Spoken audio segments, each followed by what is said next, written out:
Bom, vamos abrir a Bíblia Sagrada agora, irmãos, comigo, por favor, no livro de Daniel. Daniel está no Antigo Testamento, eu falo isso para os nossos visitantes, claro. Daniel, capítulo 7, versículos 9 e 10. Esses são os dois versículos para darmos início. E antes da gente ler, eu pediria para a gente orar mais uma vez, tá bom? Oremos.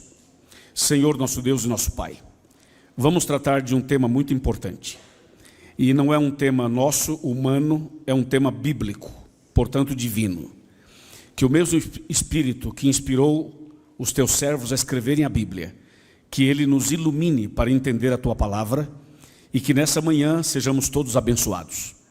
Que o Espírito Santo que está aqui possa se movimentar aqui dentro, de pessoa em pessoa, de banco em banco e também na vida dos internautas, que seja uma manhã inesquecível para o nosso crescimento e para a nossa salvação e para a glória do teu nome. Em nome de Jesus, amém. Daniel 7, 9 e 10 diz assim: continuei olhando e eis que foram postos uns tronos, e o ancião de dia se assentou, e a sua veste era branca como a neve, e os cabelos da cabeça como a pura lã. O seu trono eram chamas de fogo, e as suas rodas eram fogo ardente. Um rio de fogo manava e saía de diante dele, milhares de milhares o serviam, miríades de miríades estavam diante dele. Assentou-se o tribunal e se abriram, o que, pessoal? Os livros. Bem, vamos conversar um pouquinho antes da gente entrar propriamente no sermão. Esse é um tema que é muito importante para todos nós. Esse não é um tema adventista, é um tema bíblico para todos que creem na Bíblia. Um dia desses alguém falou assim: você está falando do juízo final, né? Mas Deus não é onisciente? Sim, é. E por que tem que ter julgamento? Tem que ter todo esse processo. Lembre-se que Deus estabeleceu esse princípio não para Ele sabe tudo, mas para nós e para toda a sua criatura no universo inteiro. Ontem à noite nós demos início a esse tema. E nós vimos que um dia, de acordo com a Bíblia, todo ser humano prestaria contas a Deus de tudo que fez. E isso aqui é muito importante e muito sério. Nós todos prestaremos contas a Deus um dia de tudo que nós fizemos. Lembre-se que tudo que a gente faz é registrado no livro. E tudo isso fará parte do juízo final. Ontem à noite nós fizemos a primeira parte desse tema. E a primeira parte desse tema eu vou recapitular com aqueles que não puderam estar ontem. E os que estiveram vão relembrar também. Nós vimos isso aqui, ó. Todos os seres humanos estarão um dia diante de Deus, 2 Coríntios 5, verso 10. Vimos que nenhuma pessoa escapará desse processo do julgamento. Vimos também Eclesiastes 12, 14, que diz assim: Deus trará a juízo todas as obras, mesmo aquelas que estão escondidas, quer sejam boas, quer sejam más. Analisamos ontem também que o juízo está dividido em 3 fases. A primeira fase do juízo chama-se investigação. Essa está acontecendo agora. A segunda fase é a fase de comprovação. Ocorrerá durante o milênio. E a terceira fase é a fase de execução, que ocorrerá após o milênio. Vimos ainda que o juízo de investigação está acontecendo agora, de acordo com Apocalipse 14, 6 e 7, que diz: chegada é a hora do seu juízo, ou vinda é a hora do seu juízo. Durante esse processo da investigação, ou seja, esses dias em que estamos vivendo, esse momento em que estamos vivendo, é momento de seguirmos as orientações de Apocalipse 14, 6 e 7, que diz: temei a Deus, dai-lhe glória e adorai aquele que fez os céus e a terra, porque vinda é a hora do seu juízo. Isso também estudamos ontem. Ainda analisamos alguns detalhes mais ontem. Mas o juízo de comprovação será durante o milênio. O milênio começa com a volta de Jesus. Quando Jesus voltar, então tudo que tem sobre a terra, em termos de construções, tudo que foi construído sobre a terra, será destruído. E Deus vai tirar os seus filhos daqui e vai levar para o céu. os filhos de Deus, os que aceitaram Jesus, serão levados para os céus. Os filhos de Deus que estiverem mortos na volta de Cristo serão ressuscitados e também serão levados para os céus. E aqueles que não aceitaram a Jesus e a salvação morrerão. E os que já estavam mortos e que não aceitaram Jesus continuarão mortos. Então, na volta de Cristo é assim: todos que aceitaram Jesus serão levados para os céus, e todos que não aceitaram ficarão mortos no pó da terra. Esse planeta ficará vazio e escuro durante 1000 anos. Satanás e os anjos maus ficarão aqui durante o milênio. Será a prisão de Satanás. E durante esse milênio, o povo de Deus vai lá para os céus, lá para o terceiro céu. E nós, eu digo nós porque nós temos essa fé, essa esperança, e nós vamos reinar com Cristo durante o milênio. E durante o milênio, além de reinar com Cristo, nós vamos participar do juízo de comprovação. O juízo de comprovação não é para definir a vida das pessoas, porque nessa altura tudo já está definido. Os que foram para o céu estão salvos, e os que ficarem mortos no pó da terra estarão perdidos. Esse juízo de comprovação é para comprovar, para tirar dúvidas. Por exemplo, pode ser que a esposa seja salva e o marido não. Ela vai poder tirar essa dúvida: por que o marido não foi? Pode ser que os pais sejam salvos e o filho ou a filha não.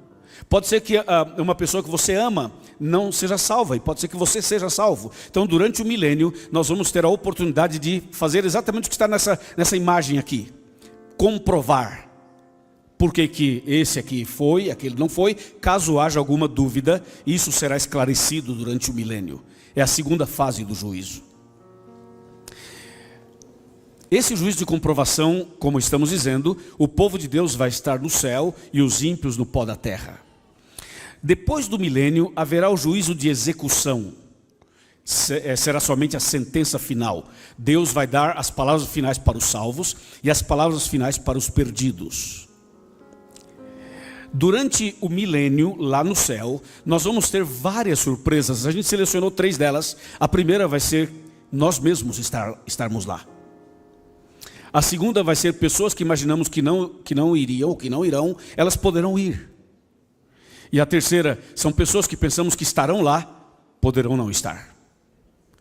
Moral da história: não julgue ninguém hoje.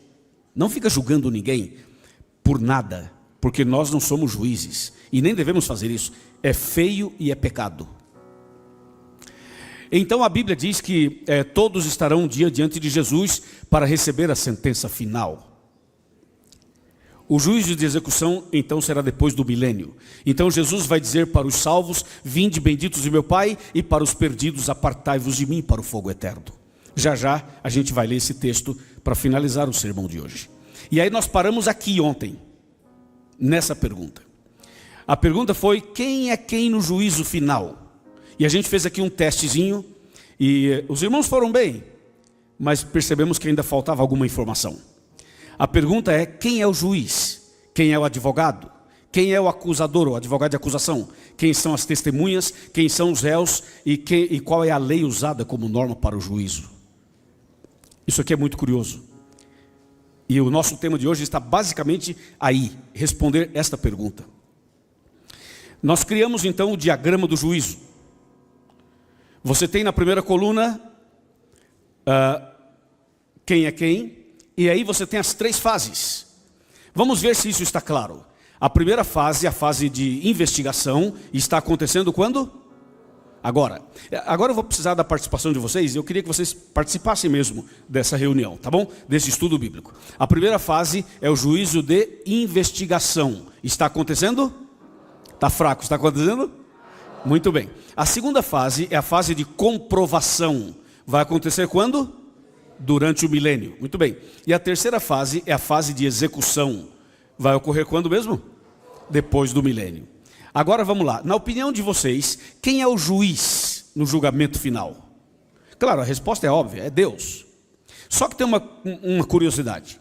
Veja, a primeira coluna, o juiz na primeira fase, que é agora, é Deus. E a gente pode citar vários textos falando sobre esse assunto, de que Deus é o juiz. Um desses textos é o Salmo 7, verso 11, que fala que Deus é juiz justo. Mas, atenção, Deus é o juiz na primeira fase, mas tem um problema. Vamos ver o problema? Vamos lá. Vamos abrir a Bíblia em Salmo 7, verso 11. Eu vou mostrar um detalhe bem curioso, porque tem muita gente que fala assim, mas o juiz não é Jesus? Então nós vamos agora fazer esse estudo, essa análise. Abra sua Bíblia no Salmo 7 e o verso 11. A gente podia ler outros textos, mas vamos ficar com esse aqui. Salmo 7, verso 11, tem vários que dizem a mesma coisa. O texto fala bem categoricamente assim, ó, Deus é justo juiz. E aí, claro que o Salmo está falando de vários assuntos, mas fala assim, ele é o justo juiz e Deus que sente indignação todos os dias, porque aí tem um contexto que ele está falando aí tudo. Deus é o juiz. Mas agora vamos para João, Novo Testamento. Veja o que diz João, o Evangelho de João. Atenção, amigos das redes sociais, pessoal que acompanha a gente pela internet. Vamos para João capítulo 5, versículo 22. E agora vai chamar muito a sua atenção essa leitura. João 5, 22. Diz assim: E o Pai a ninguém julga, mas ao Filho confiou todo o julgamento. Viu? Vamos para o verso 27, do 22, 27 na sequência. Fala assim: E lhe deu autoridade para julgar, porque é o Filho do homem. Atenção, senhores, olhem para cá um pouquinho, atenção, internautas. Vocês percebem que alguém fala assim, Deus é o juiz. Você pode ler Salmo 7:11, Salmo 50, você pode ler Daniel 7, mostrando que Deus é o juiz. Mas quando você vai para João 5, a Bíblia fala assim, não, o juiz é o Filho, é Jesus. O Pai a ninguém julga, mas Jesus recebeu autoridade para julgar. Então a gente fica com aquela discussão, o juiz é Deus ou é Jesus? Então é por isso que é importante esse diagrama. Observe mais uma vez. O juiz é Deus na primeira fase. Mas esse texto fala que Jesus é o juiz. Em que fase seria? Bom, vamos complicar um pouquinho mais então. Vamos complicar um pouquinho mais. Abram a Bíblia agora em 1 Coríntios 6. 1 Coríntios 6. Olha que texto curioso esse aqui. 1 Coríntios capítulo 6. Versículo 2 e versículo 3. Atenção, pessoal do YouTube. Abram suas Bíblias também. 1 Coríntios 6, versos 2 e 3. Olha o que diz. 1 Coríntios, não é 2 Coríntios, tá? 1 Coríntios 6, 2 e 3. Fala assim: Ou não sabeis que os santos hão de julgar o mundo? Ora, se o mundo deverá ser julgado por vós, sois acaso indignos de julgar as coisas mínimas? Verso 3, não sabeis que havemos de julgar os próprios anjos, quanto mais as coisas dessa vida. Aí, temos aqui uma situação, lá em Salmo 7, lá em Daniel 7, lá em Salmo 50, Deus é juiz. Lá em João, Jesus é o juiz. E aqui, os salvos, os santos, os justos serão juízes. Você viu aqui? Então nós temos três, nós temos Deus como juiz, Jesus como juiz e temos os salvos, os santos, os justos como juízes, como diz aqui. Por isso que temos que analisar isso aqui. Então vamos lá. Na primeira fase Deus é o juiz, na segunda os justos serão juízes e na terceira Jesus será o juiz. Interessante isso, né? Se nós tivéssemos mais tempo, a gente ia esmiuçar mais o assunto. Mas vamos voltar para o texto de Coríntios, aí de Coríntios. 1 Coríntios 6, 2 e 3, veja. Ou não sabeis que os santos hão de julgar o mundo? Está vendo? Ora, se o mundo deverá ser julgado por vós, sois por acaso indignos de julgar as coisas mínimas? De novo, verso 3. Não sabeis que havemos de julgar os próprios anjos, quanto mais as coisas dessa vida.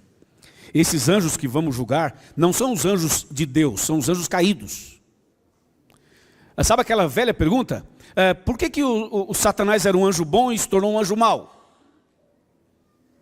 Tem pergunta que a gente não tem resposta agora. Como é que o anjo era bom e agora de repente ele se tornou mau?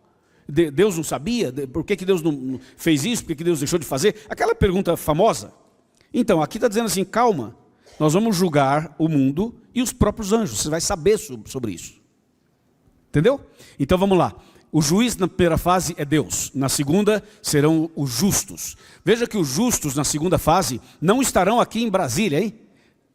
Os justos estarão no céu. Amém, irmãos?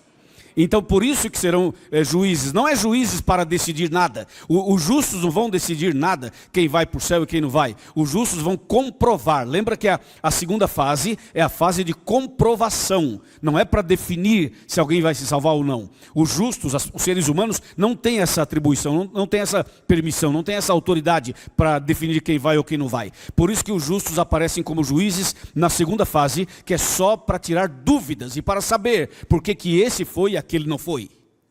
Então o texto diz, Deus é o juiz na primeira fase, os justos na segunda e Jesus na terceira. Agora vem a pergunta clássica, né? Quem é então o advogado de defesa que nos defende hoje? Bom, esse texto a gente não vai ler, mas eu vou citar. 1 João 2, verso 1, fala o quê? Filhinhos meus, essas coisas vos escrevo para que não pequeis. Se todavia alguém pecar, temos o quê? Está fraco, temos o quê? Um advogado perante o Pai, qual é o nome dele? Jesus Cristo, o justo. Então está ali, ó, Jesus é o advogado. Entendeu por que Jesus não é o juiz na primeira fase? Porque ele é o advogado. Então Jesus na primeira fase é advogado de defesa. Por isso que nós oramos a Deus em nome de quem? De Jesus. E por que Jesus? Porque ele morreu na cruz por nós. Ele é o nosso Salvador. Amém, irmãos? Então Jesus é o nosso advogado, é o nosso intercessor, é o nosso mediador. E em nome dele, pela graça dele, nós seremos salvos. Amém, irmãos? Ok, quando eu provoco o amém é porque não saiu o amém naturalmente. Aí eu dou uma provocadazinha, entendeu? Olha só, então o advogado de defesa é Jesus na primeira fase. E na segunda fase, quem vai ser o advogado de defesa? Não haverá, porque na segunda fase já está definido. Os salvos estão no céu e os ímpios estarão mortos.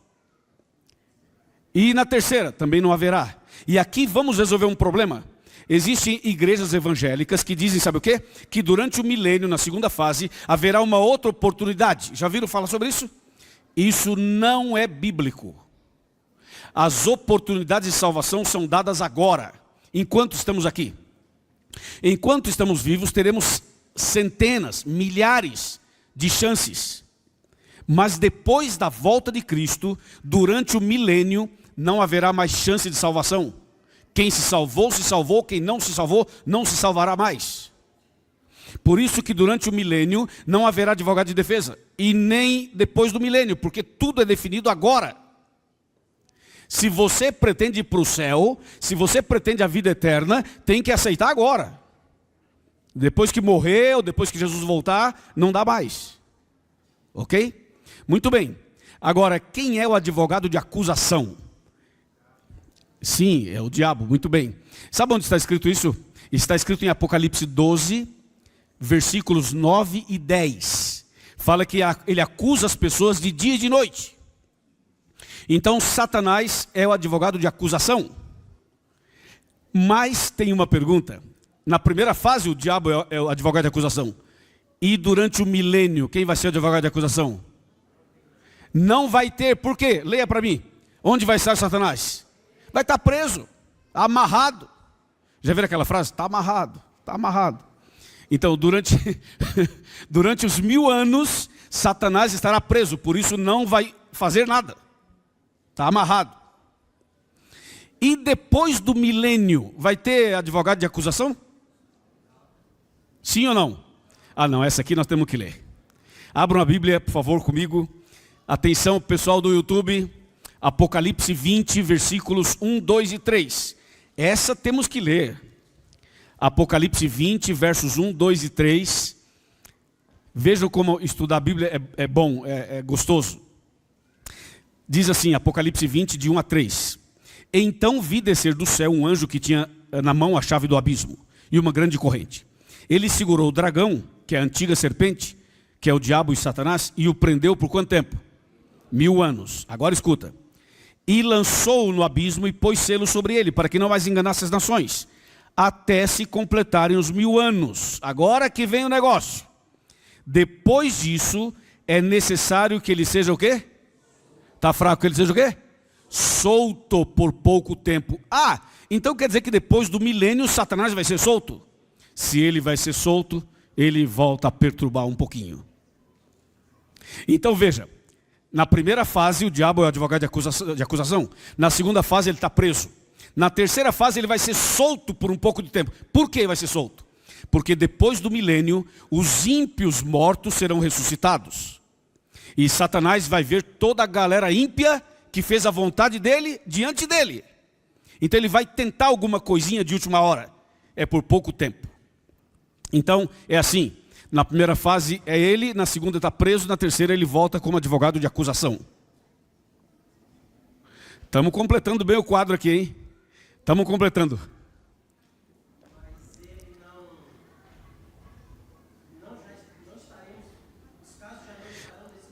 Exatamente. Ele volta ali como advogado de acusação simplesmente para esbravejar, porque está tudo definido. Mas Satanás, ele sempre vai acusar. Vai achar que Deus, que Deus não é justo, sempre. Até ele ser queimado.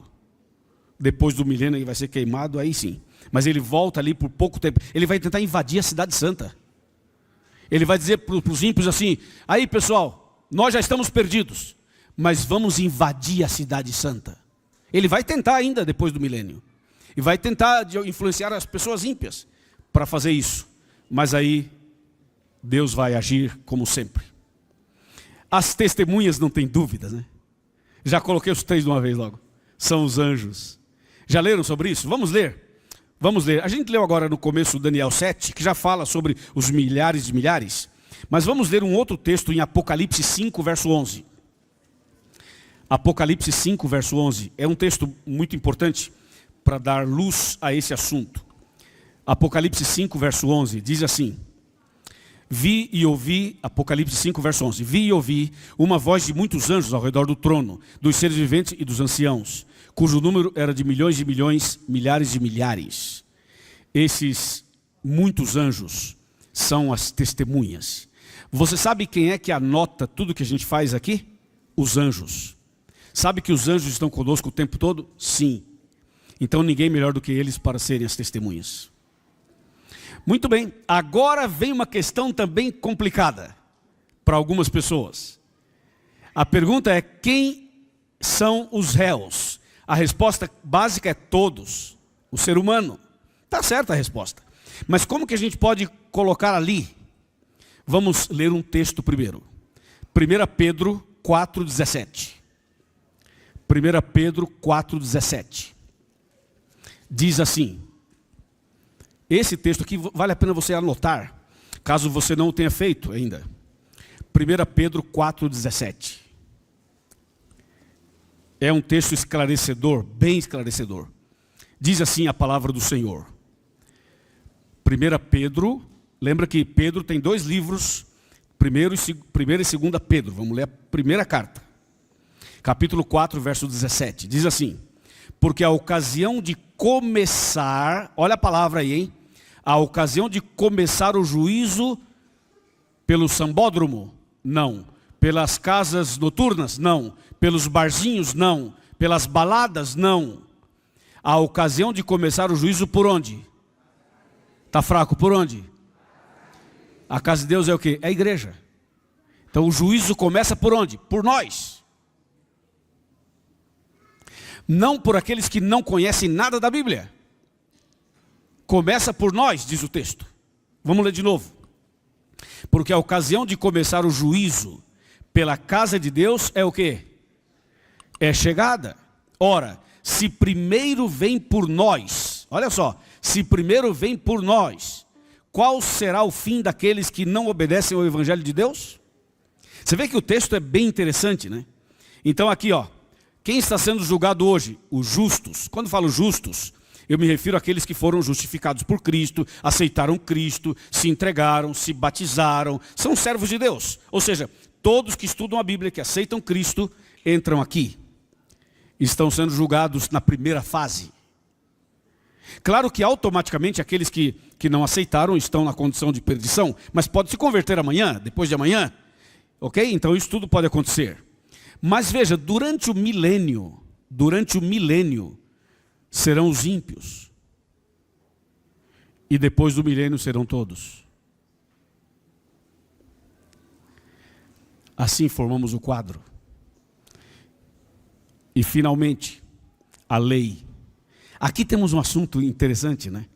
Vocês já ouviram muitas vezes por aí pessoas dizerem assim: a lei foi abolida, a lei foi abolida, os adventistas estão no tempo da lei, isso é coisa do Velho Testamento, não sei o que e tal. Aí quando você aperta na conversa, na Bíblia, e fala assim: como é que a lei foi abolida? A pessoa fala: foi abolido, Jesus aboliu a lei e tal. Aí você para e pergunta assim: vem cá, então eu posso matar, porque a lei fala não matarás, eu posso matar? A pessoa fala: não pode matar não. Ah, então essa lei não foi abolida. Não, essa não foi, ok. Então eu posso adulterar, porque a lei fala não adulterarás. A pessoa diz: não pode adulterar também não. Então essa lei também não foi abolida. Aí você vai citando mandamento por mandamento e a pessoa vai dizer: não, isso tem que obedecer, tem que obedecer, tem que obedecer. Aí depois que você aperta, lá no final vai sobrar um mandamento, que é o quarto mandamento, que fala: lembra-te do dia de sábado para o santificar. É o quarto mandamento. Quando a pessoa diz por aí: a lei foi abolida, o que as pessoas estão querendo dizer é que o sábado foi abolido. Porque se você pegar os 10 mandamentos e colocar diante dela e falar assim: tá, leia os 10 e me fala qual foi abolido. Aí ela vai chegar a um ponto de dizer o seguinte: não, é só o sábado que foi abolido. As pessoas dizem. Mas veja, se o sábado tivesse sido abolido, lembra que o sábado é o quarto mandamento. Se o sábado tivesse sido abolido, então toda a lei estaria por terra. Porque a Bíblia diz assim: aquele que tropeça em um, se torna culpado de quantos? Está fraco de quantos? De todos. 10 menos 1, quanto que é? Claro que na matemática vai ser 9, 10 menos 1 é 9. Mas na Bíblia 10 menos 1 é igual a 0. Entendeu ou não? Então a igreja que fala assim: ah, eu aceito Jesus, mas não aceito os 10 mandamentos, é nota 0. E a igreja que fala assim: eu aceito os 10 mandamentos, mas não aceito Jesus, é nota 0 também. Nenhuma coisa e nem outra, são as duas. Amém? Amém, pessoal? Amém. Então veja, imagine vocês se a lei de Deus tivesse sido abolida. Seria uma tragédia. Ora, sem ser abolida já é um problema, porque as pessoas quebram a lei o tempo todo. Imagine se Deus falasse assim: não, a lei foi abolida. E outra, se a lei tivesse sido abolida, senhores, não haveria juízo, não haveria julgamento. Como é que vai ter juízo sem lei? Como é que vai ter julgamento sem lei? Quem vai dizer que eu sou um transgressor se a lei foi abolida? Quem vai me acusar de algum pecado se a lei foi abolida? Ora, se a lei foi abolida, eu posso fazer qualquer coisa e ninguém pode dizer que eu sou um pecador. Onde não há lei, também não há o quê? Não há transgressão, uai. Certo, meus irmãos? Certo, pessoal? Ok. Amém. Então, que lei é essa? Norma para o julgamento. Vamos ler na Bíblia. E vamos ler no Novo Testamento. Para ninguém falar: ah, está no Velho. Embora não tenha nada a ver isso, mas vamos ler o Novo.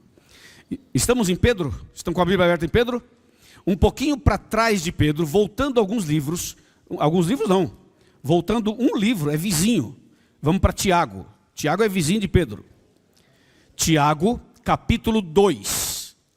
Atenção, Tiago 2. Versículos 10, 11, 12 e 13. Vamos ler os 3 versos de uma vez. Repetindo, Tiago 2, de 10 a 13. Olha o verso 10. Pois qualquer que guarda toda a lei, mas tropeça em um só ponto, se torna culpado de... Para um pouquinho aí, senhores, para um pouquinho. Levanta a cabeça, olha para mim um pouquinho, por favor. Ei, olha para mim. Ei. Ok. Está vendo meu blazer, meu terno, meu paletó? Tem 2 botões. Se eu abotoar um errado, um só,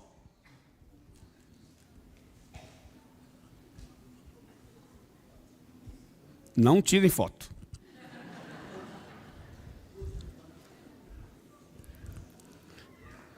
Não tirem foto. Ó, tem 2 botões. Abotoei um só errado. Está vendo como é que está a vida daqueles que rejeitam um dos mandamentos? Está torta a sua vida.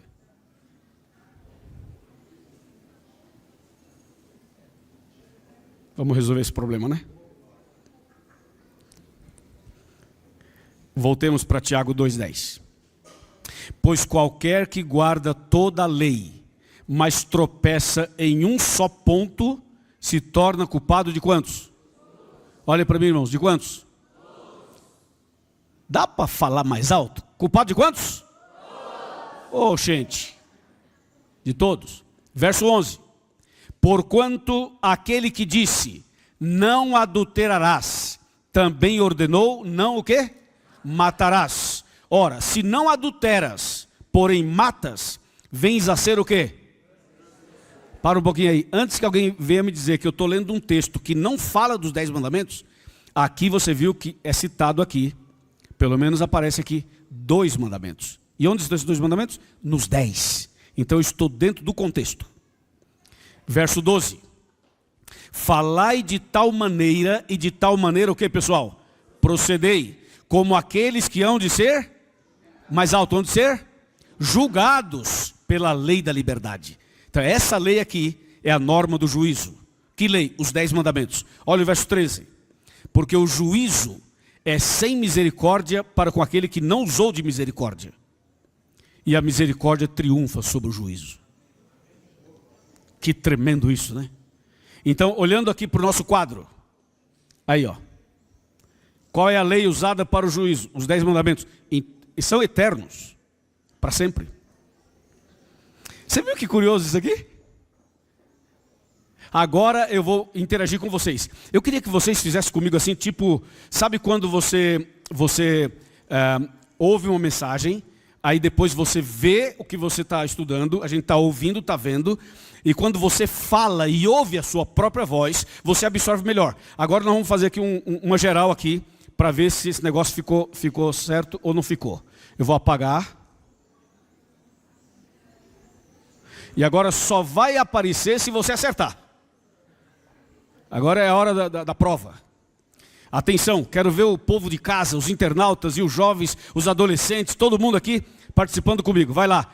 Quem é o juiz na primeira fase? Parabéns, parabéns. Quem vai ser o juiz na segunda fase? Quem?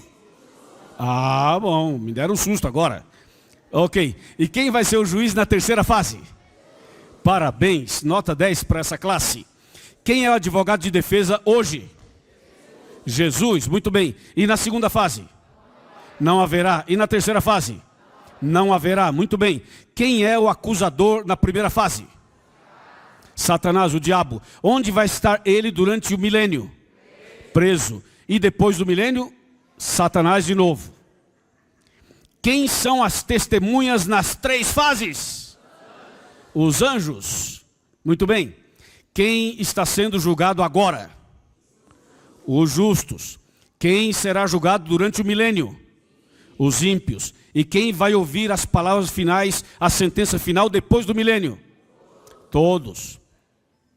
Qual é a lei usada como norma para o juízo final? Os 10 mandamentos. Aí está o quadro.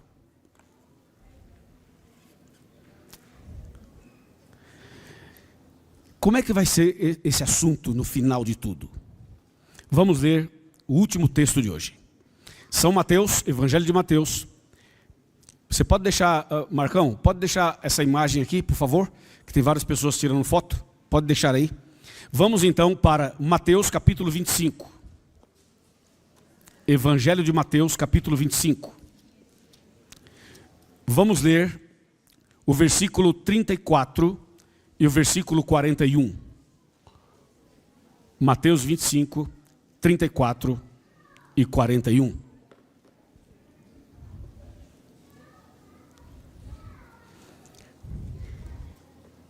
Todo mundo achou? Mateus 25, verso 34 e verso 41. 34 fala assim: Então dirá o rei aos que estiverem à sua direita: Vinde benditos de meu Pai, entrai na posse do reino que vos está preparado desde a fundação do mundo. 41. Então o rei dirá também aos que estiverem à sua esquerda: Apartai-vos de mim, malditos, para o fogo eterno, preparado para o diabo e para os seus anjos. Até aí. Vamos prosear um pouco sobre isso. Vamos bater um papo sobre isso. Vai ser assim. Depois do milênio,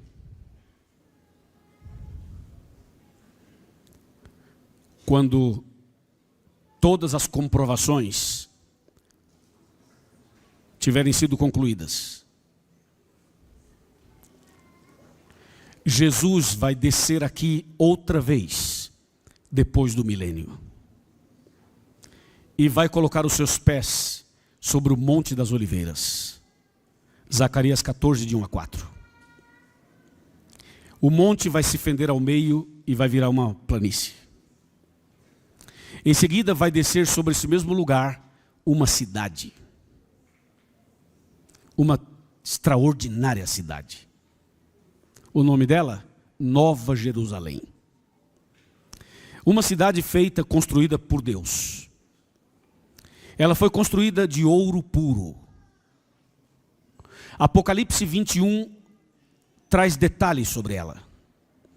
Uma cidade enorme, enorme, maior do que daqui até São Paulo. Enorme. Essa cidade tem 12 portas, cada porta é uma pérola. E ela vai descer aqui depois do milênio. Primeiro desce Jesus, depois a cidade e também os salvos.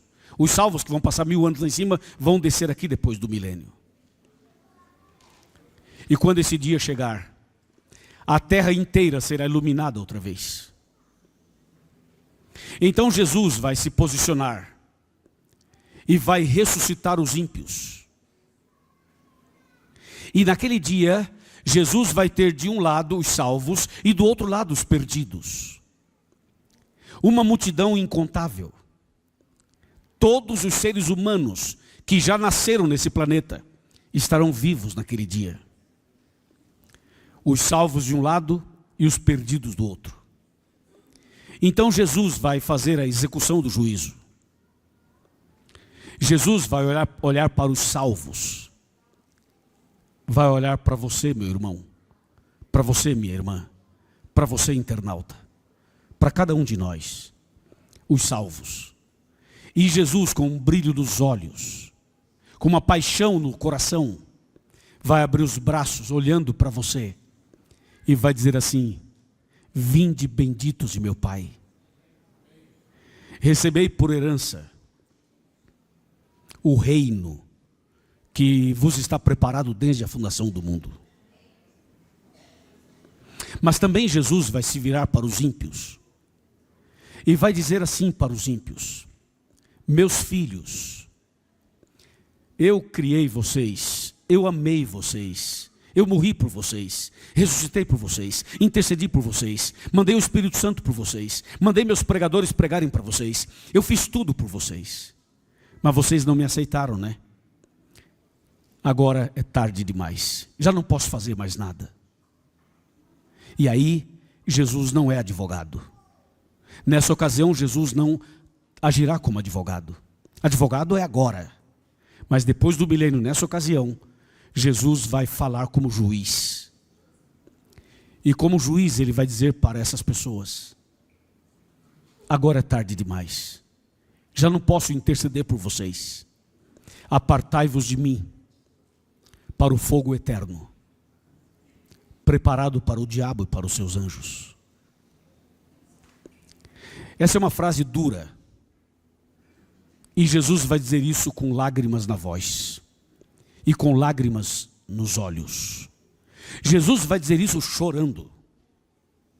Porque a Bíblia diz que Deus não tem prazer na morte de ninguém, nem do ímpio, nem do pior ser humano.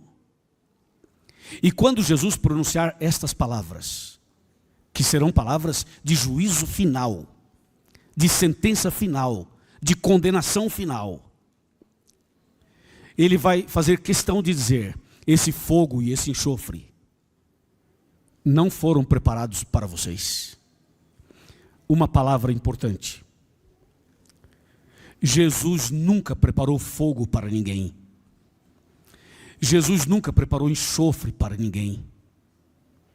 Na Bíblia não existe plano de perdição.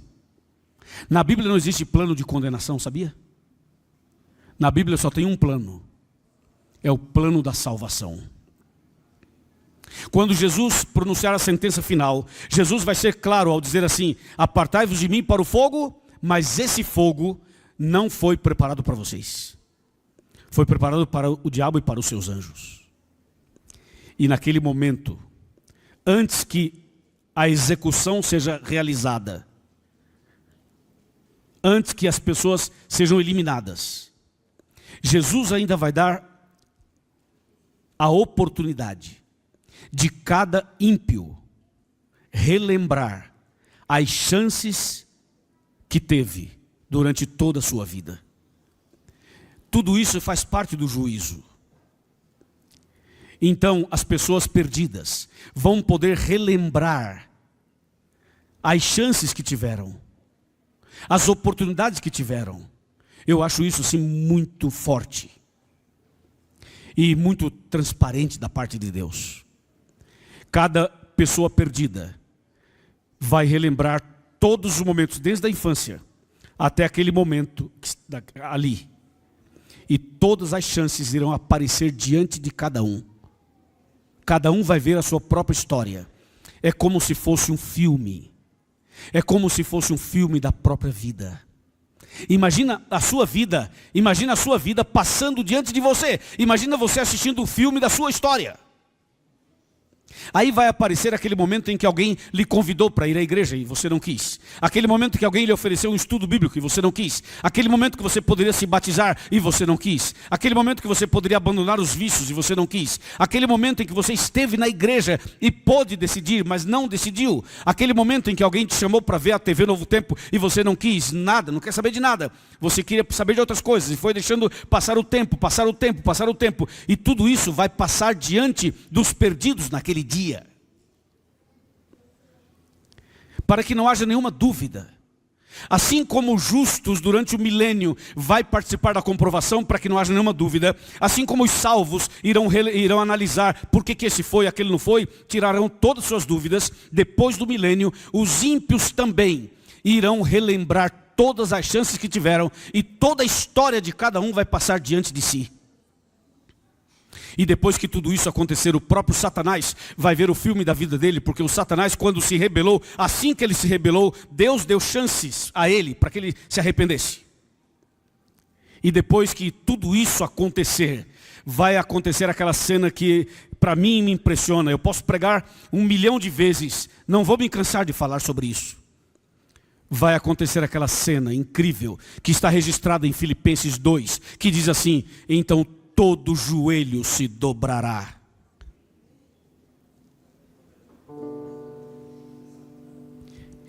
E toda língua confessará. Eu queria que vocês prestassem atenção nisso. Sabe por que todo joelho vai se dobrar? Filipenses 2, de 9 a 11. Sabe por que toda língua vai confessar? Porque neste momento, atenção senhores, atenção internautas, nesse momento, não haverá nenhuma dúvida sobre o caráter de Deus e nenhuma dúvida sobre o caráter de Satanás. Nessa ocasião, todas as dúvidas foram sanadas. Aquela acusação que Satanás levantou lá no céu, quando o grande conflito começou, dizendo que Deus não era justo, que Deus era mau, que Deus era ditador, que Deus era assassino, que Deus não era digno de confiança, que Deus não era amor, coisa nenhuma. Satanás levantou uma acusação lá em cima, lembra disso? Deus deixou o tempo passar. O julgamento foi feito, o juízo foi feito. Durante o milênio, todas as dúvidas foram tiradas para os salvos. Depois do milênio, os ímpios irão relembrar todas as chances que tiveram. Todo joelho vai se dobrar. E agora tem uma coisa importante aqui. Quando diz a Bíblia que todo joelho vai se dobrar, não são apenas os joelhos dos perdidos.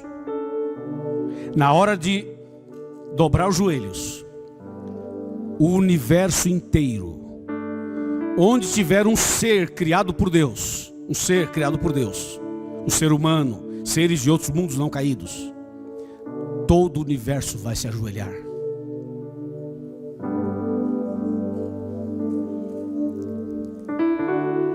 E depois dessa cena, os ímpios vão se levantar. Então Satanás vai tentar tomar a cidade santa. E vai descer fogo e enxofre. E eles serão eliminados.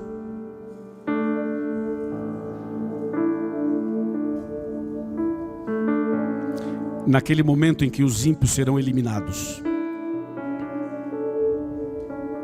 em que o inimigo será eliminado, Deus vai usar esse fogo e esse enxofre para purificar a terra. Esse planeta inteiro vai ser purificado. E Deus vai fazer dessa terra uma nova terra. E a nova Jerusalém será a capital da nova terra. Naquele dia derramaremos na nossa última lágrima. Porque os salvos também irão chorar ao saber e ao ver e ao acompanhar que pessoas queridas não foram. Então não só Jesus vai chorar, os salvos também.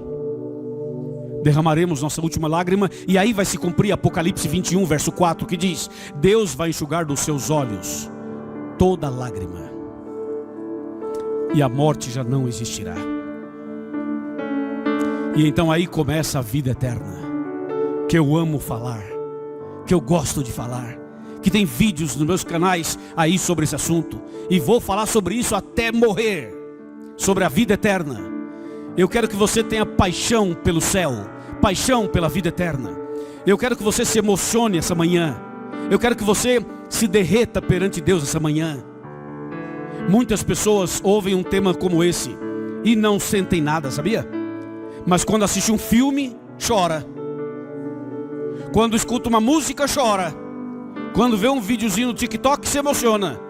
E quando eu falo da vida eterna, você não sente nada, rapaz? Tá feia a coisa aí, né, irmão? Nós não podemos ouvir um tema como esse e permanecer como se nada tivesse acontecido. Deus vai dar a você a vida eterna. A vida eterna, onde nunca mais haverá pecado, onde nunca mais haverá Satanás, nunca mais haverá dor, nunca mais hospitais, nunca mais clínicas, nunca mais dor nenhuma, nunca mais remédio, nunca mais farmácia, nunca mais cemitério, nunca mais morte, nunca mais insônia, nunca mais ansiedade, nunca mais depressão, nunca mais síndrome de pânico, nunca mais. Deus vai fazer tudo novo de novo e vai nos dar essa eternidade maravilhosa, e vai nos dar essa vida maravilhosa. Meus irmãos e meus amigos, às vezes nós perdemos tempo com coisas menores aqui na terra, perdemos tempo com picuinhas e esquecemos do alvo maior. O nosso alvo maior é o reino de Deus, é o reino de Deus. Vamos nos preparar para o céu, minha gente. A vida passa muito rápido, a vida passa muito rápido. Deus quer levar você para o céu. Faça o que essa irmã fez hoje. Ela estava numa luta terrível, batismo no batismo, batismo no batismo. Ontem à noite conversamos com ela, pastor Renan e eu e outros. Ela falou assim: não, eu vou. Mas hoje de manhã chegou aqui e ficou sentindo uma insegurança. Aí viu o marido e começou a pensar: meu marido está indo e eu não. E ela corajosamente disse: eu vou também. E vocês viram que ela entrou pelo corredor, porque ela estava indecisa até alguns minutos atrás. E aí então tomou a sua decisão. Está aqui ao lado do seu marido e vai se batizar ao lado dele. E pela graça de Deus estarão no reino dos céus.